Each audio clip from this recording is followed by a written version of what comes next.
Hello student, काफी सारे student के मन में एक कॉमन सा प्रश्न होता है कि हम अपनी तैयारी जो है किस बुक से पढ़ करें, कौन सा बुक हमारे लिए बेस्ट रहेगा। तो बिल्कुल आज की इस वीडियो में हम जानेंगे कि तैयारी के लिए बेस्ट बुक कौन सा है। चाहे आप क्लास 10th के स्टूडेंट हो या फिर क्लास 12th के स्टूडेंट हो, ये वीडियो आपके लिए बहुत ही ज्यादा इन्फॉर्मेटिव एंड बहुत ही ज्यादा आपके लिए बेनिफिशियल होने वाला है। तो मैं चाहता हूं कि आप हमारे इस वीडियो को पूरा देखिए। इसमें थोड़ा समय लगेगा, लेकिन आपको जो भी इन्फॉर्मेशन मिलने वाली है वो बिल्कुल राइट इन्फॉर्मेशन है, वो कोई फेक इन्फॉर्मेशन नहीं है। जो भी है सच है, बिल्कुल भी फेक नहीं है। तो देखिए यहाँ पर मैं आपको जो भी बताने वाला हूँ वो बीएससीबी बेसिस पर ही बताने वाला हूँ, यानी कि आपका जो बिहार बोर्ड कहता है उसी के बेसिस पर मैं आपको बताने वाला हूँ। तो ये चीजें समझने में थोड़ा समय लगेगा। अगर आप चाहते हो कि हम कुछ ही जो है किसी भी चीज को ठीक से समझना, तो उसके लिए टाइम तो लगता ही है। लेकिन फालतू की चीज समझने में बिल्कुल भी टाइम नहीं लगता।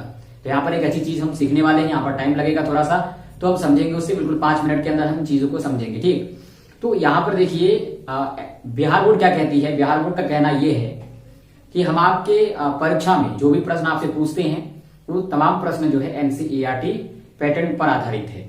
यानी कि आपसे जो भी प्रश्न पूछा जाता है आपकी परीक्षा में वो प्रश्न एनसीईआरटी पैटर्न पर आधारित है। यानी कि यहाँ पर कुल मिलाकर अगर कहा जाए तो बिहार बोर्ड का कहना यह है कि आप एनसीईआरटी की बुक्स पढ़िए और एनसीईआरटी की बुक्स के प्रश्नों को सॉल्व कीजिए। बिल्कुल मैं भी यही राय आपको देने वाला हूं कि NCERT is the most important book for all student. NCERT मैं प्रेफर करूंगा, एनसीईआरटी मैं सजेस्ट करूंगा कि अगर आप 10th के स्टूडेंट हैं या फिर 12th के स्टूडेंट हैं तो एनसीईआरटी आपके लिए बहुत ही बेस्ट है। लेकिन प्रॉब्लम यहां पर यह आती है कि एनसीईआरटी के बुक्स पर जो प्रश्न दिए जाते हैं उनका हम सॉल्यूशन कहां पर ढूंढें, उनका आंसर हम कहां से निकालें। अगर हम नेट पर उनके आंसर को ढूंढेंगे तो बहुत ज्यादा समय लगेगा, उन्हें हम लिखेंगे तो बहुत ज्यादा समय लगेगा। तो देखिए अगर जिसको करना होता है तो वो समय और मेहनत नहीं देखता है, वो कर लेता है। ठीक, लेकिन यहां पर देखिए यहां पर एनसीईआरटी के अलावे बहुत सारे बुक आते हैं, जैसे एमबीबीडी है, बीबीडी है, उसके बाद जो है टारगेट है, ब्रिलियंट है, कई तरह के गाइड इस तरह के आते हैं। तो देखिए इन गाइड को हमें लेना चाहिए या नहीं, ये भी प्रश्न उनके मन में होता है।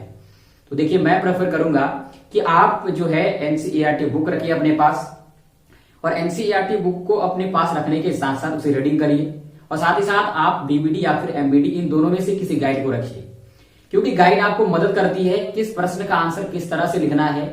गाइड इस तरह से आपकी मदद करती है कि किस प्रश्न का आंसर कहां से कहां तक लिखना है, ताकि उस प्रश्न का आंसर आपको मिल जाए। तो एनसीईआरटी में जो भी प्रश्न दिया गया है उसका आंसर आपको लेने के लिए गाइड की भी आवश्यकता होगी।